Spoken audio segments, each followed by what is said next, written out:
Concern over the possibility of a bloody conflict engulfing West Africa has grown in the weeks since Mohamed Bazoum, the democratically elected president of Niger, was overthrown in a coup. This is especially true given that the Economic Community of West African States, led by Nigerian President Bola Tinubu, has threatened military intervention and, as of Thursday, has ordered a standby force to restore order to Niger. Stick to your screen and watch this video till the end. If you are new here, welcome. Subscribe and turn on the notifications button so that you get notified when we upload videos like this. Let's continue. General Abdourahmane Tiani, the chief of the Presidential Guard in Niger, proclaimed himself the nation's leader on July 28. Even though Niger has recently experienced its longest period of democratic leadership since its independence, coups have always been a possibility. About 48 hours before Bazoum's inauguration as president in 2021, there was a coup attempt. It was thwarted when the Presidential Guards repelled the coup plotters. Factors that led to the coup. The current coup's organizers have pointed the finger at stagnant economic growth and increased insecurity. The intervention, according to them, was required to stop the gradual and inevitable demise of the nation. But more to that, there were other problems that led to the most recent coup. Ethnicity, the presence of foreign forces, mainly the US and France, and the ineffectiveness of regional organizations. The leadership has been unable to halt insurgent attacks despite a rise in foreign forces, mainly from the US and France, and military bases in Niger. There are a number of militant organizations operating in the nation, including Boko Haram and affiliates of Al-Qaeda and the Islamic State. Thousands of people have been killed and displaced as a result of these attacks during the past 10 years. In the capital, Niamey, hundreds of young people gathered to commemorate the July coup while chanting Wagner and brandishing Russian flags. This implies that some Niger citizens think the military, backed by Russia and the private military contractor Wagner Group, will defeat rebels more effectively.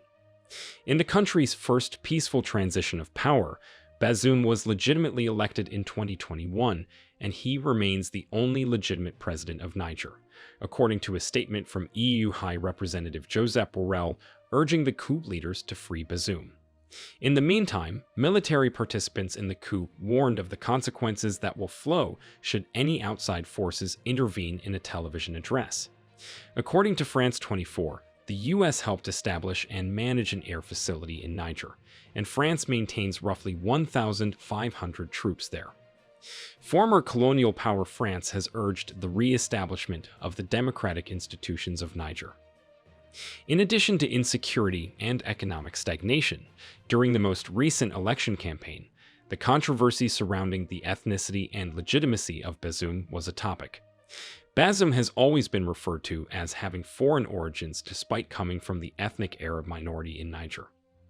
Despite the fact that Bazoum received almost 56% of the vote and belongs to the same party as former President Mahamadou Issoufou, this did not sit well with the military establishment, which is largely made up of the country's main ethnic groupings. The basis of Tiani's claim to power is the assertion that Bazoum's administration did not adequately address the violent Islamist extremism that has persisted in the area for the past 10 years. This assertion has inspired coups in other countries in the area, like Mali. In unstable and violent countries, military commanders might pitch themselves as a powerful security alternative. It is also obvious that the Nigerian military became more assertive because regional organizations like ECOWAS and the African Union failed to take a strong stance against military power grabs in Guinea, Burkina Faso, and Mali. In the event that the coup plotters do not reinstate Bazoum, ECOWAS officials have now threatened to use force to do so. Despite having large uranium deposits, Niger has had trouble using these resources to advance economically. Niger has a GDP per capita of $533. Economic mismanagement has only been made worse by corruption and ineffective governance, which has fueled popular unrest and given the coup more justification. The coup. Beginning at the end of July, when members of the Nigerian Presidential Guard took control of Bazoum, Gen. Abdourahmane Tiani, commander of the Presidential Guard, also proclaimed himself the leader of a transitional government known as the National Council for the Safeguard of the Homeland, with other Nigerian military personnel. Chiani did not initially have the complete support of the military, but he has since appropriated the support of a few military officials in Niger.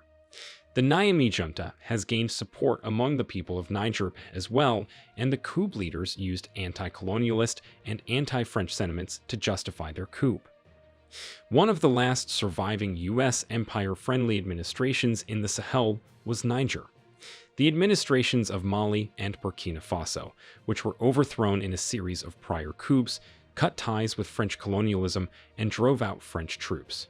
Since then, ECOWAS has built its own military presence in an effort to suppress anti-colonial uprisings among its member states without the direct involvement of American or French forces.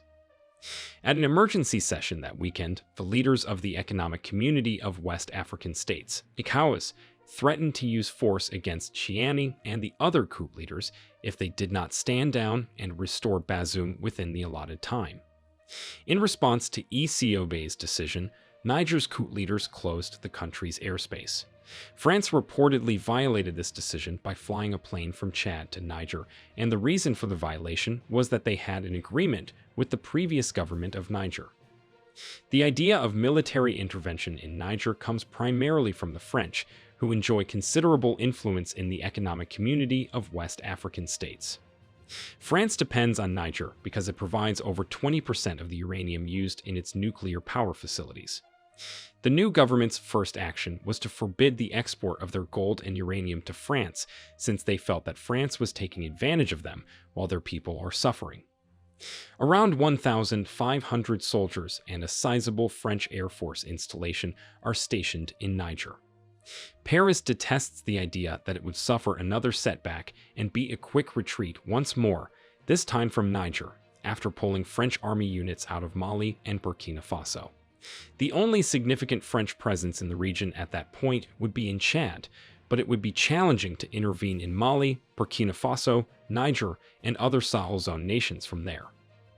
Mali's military junta declared that they stand to assist the coup leaders in Niamey, in what is thought to be a tactical move to safeguard the recent regime change in Niger. Mali declared that they stand in defense of Niger alongside Burkina Faso, and further cautioned that any foreign military action in Niamey will be viewed as a declaration of war against both countries as well as Niger. The announcement was in response to the outcome of a summit by regional bloc ECOWAS that gave a 7-day deadline to Niger's coup leaders to free detained President Mohamed Bazoum and restore civilian rule or face consequences, with military force an option being considered. While that deadline passed, ECOWAS activated its standby force on Thursday to start preparing for the potential for military intervention, even though such a preparation would probably take weeks. The ECOWAS defense chiefs were scheduled to meet in Accra to discuss potential intervention methods. However, the meeting was apparently postponed indefinitely due to technical issues.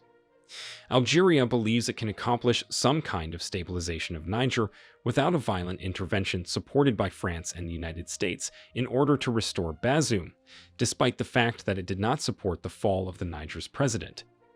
The weekend saw Algeria take swift action to stop what appeared to be a surge of international meddling in its southern neighbor Niger, reiterating that it absolutely rejected such speech. To counter the Islamist insurgency, the new leaders in Niger might cooperate with the Wagner organization. The group's commander has already praised them for assuming control. Wagner's and Russia's impact in the area might increase. As the time set by the ECOWAS to free the nation's deposed president approached, the leader of the coup in Niger requested assistance from the Wagner Group. With Russian support for their military intervention, ECOWAS plans just might be abandoned. President Bazoum has refused to resign and has broad and forceful support not only from Western nations, but within ECOWAS and the African Union. Effects of the coup to Niger and the Sahel region. Everyone is aware that the French and U.S. military invasion of Libya in 2011 was the catalyst for the current state of anarchy in the Sahel. They deposed Muammar Gaddafi, destroyed Libya, and left the Sahel region in shambles. For Niger and the broader Sahel region, the most recent coup d'etat has severe effects on the fight against insurgency and the reduction of illegal immigration into Europe. The coup and any prospective foreign intervention also run the risk of upending years of established political, security, and economic ties between the Sahel region and Western countries, particularly France, the US, and the European Union. Alarm bells have been ringing all over the Sahel since the coup in Niger. Political unrest might create a void that insurgent organizations could take advantage of, thereby escalating the level of violence in the area. The influence of Russia and Wagner in the region could also grow. Furthermore, the coup in Niger does not bode well for West Africa's democracy. It continues a troubling trend of recent military coups in the area, including that in Mali in 2021 and Burkina Faso in 2022, which represents a major setback for democratic advancement. The coup